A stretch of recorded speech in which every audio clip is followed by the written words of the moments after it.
Hello every one needs awareness. குடிச்சிட்டு வண்டி ஓட்டி மாட்டிக்கிட்டா என்ன பண்ணலாம்? போலீஸு ஃபஸ்ட்டு ப்ரீத்தலைசர் டிவைஸில் செக் பண்ணுவாங்க. அதில் வர வேல்யூ 30 mg ஆல்கஹால் இன் 100 ml பிளட்டில் கலந்துருக்கும் பட்சத்தில் சட்ட நடவடிக்கை எடுப்பாங்க. வெஹிக்கல் அண்டு லைசன்ஸை சீஸ் பண்ணுவாங்க. அது மட்டும் இல்லைங்க, motor vehicle act 1988 under section 185 படி கேஸ் ரிஜிஸ்டர் பண்ணுவாங்க. அவங்க சொல்லக்கூடிய அந்த டெஸ்ட்டை நீங்கள் மறுத்து அவங்கக்கிட்ட ஆர்கியூமெண்ட் பண்ணும் பட்சத்தில் அவங்க அடிஷ்னலாக செக்ஷன் 202வையும் ஆட் பண்ணுவாங்க. First time offender minor violations பண்ணியிருக்கும் பட்சத்தில் 10,000 ஃபைன் ஆர் 6 month ஜெயில் தண்டனை கிடைக்கலாம்.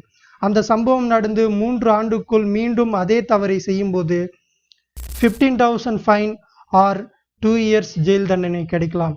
அந்த சீரியஸ்னஸை பொறுத்து அதோட தண்டனைகள் மாறுபடலாம். ஸோ இந்த பிரச்சனையிலிருந்து நீங்கள் எப்படி விடுபடலாம், எப்படி வெளியேறலாம்? அதாவது போலீஸ் சொல்லக்கூடிய அந்த டெஸ்ட்டுக்கு நீங்கள் ஒத்துழைக்கணும், அவங்கக்கிட்ட ரெஸ்பெக்டாக பேசணும்.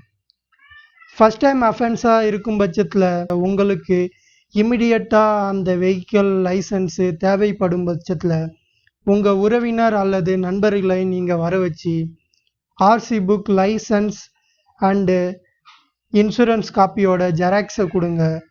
அது மட்டும் இல்லைங்க, அண்டர்டேக்கிங் உறுதிமொழி கடிதத்தை எழுதி கொடுக்கணும். இனிமேல் நான் குடித்துவிட்டு வாகனம் ஓட்ட மாட்டேன், நான் குடித்தது உண்மைதான், சட்ட நடவடிக்கைக்கு நான் ஒத்துழைப்பேன், எனக்கு வாகனம் வேலைக்கு தேவைப்படும் காரணத்தால் நீங்கள் அதனை என்னிடம் ஒப்படைக்குமாறு பணிவுடன் கேட்டுக்கொள்கிறேன். இந்த மாதிரி நீங்கள் ஒரு லெட்டரை எழுதி கொடுக்கணும். அதை அண்டர்டேக்கிங்னு சொல்லுவாங்க. ஸோ பரிவாகன் வெப்சைட்டில் 1 or 2 days அப்டேட் ஆகும். உங்களுடைய வெஹிக்கிள் ரிஜிஸ்ட்ரேஷன் நம்பரை போட்டு நீங்கள் செக் பண்ணும்போது சலான் அப்புறம் எவ்வளோ சார்ஜஸ்ன்ற டீட்டெயில்ஸை நீங்கள் பார்த்துக்கலாம். தென் கோர்ட்லேருந்து சம்மன்ஸ் அனுப்புவாங்க. சம்டைம்ஸ் அனுப்பாத பட்சத்தில் போலீஸ் உங்ககிட்ட கால் பண்ணி பேசுவாங்க. ஸோ அண்ட் டேட்டுக்கு ஸோ கோர்ட்டுக்கு இந்த டைமுக்கு இவ்வளோ ரூபாய் அபராதம் கட்டணும் அப்படின்னு சொல்லுவாங்க.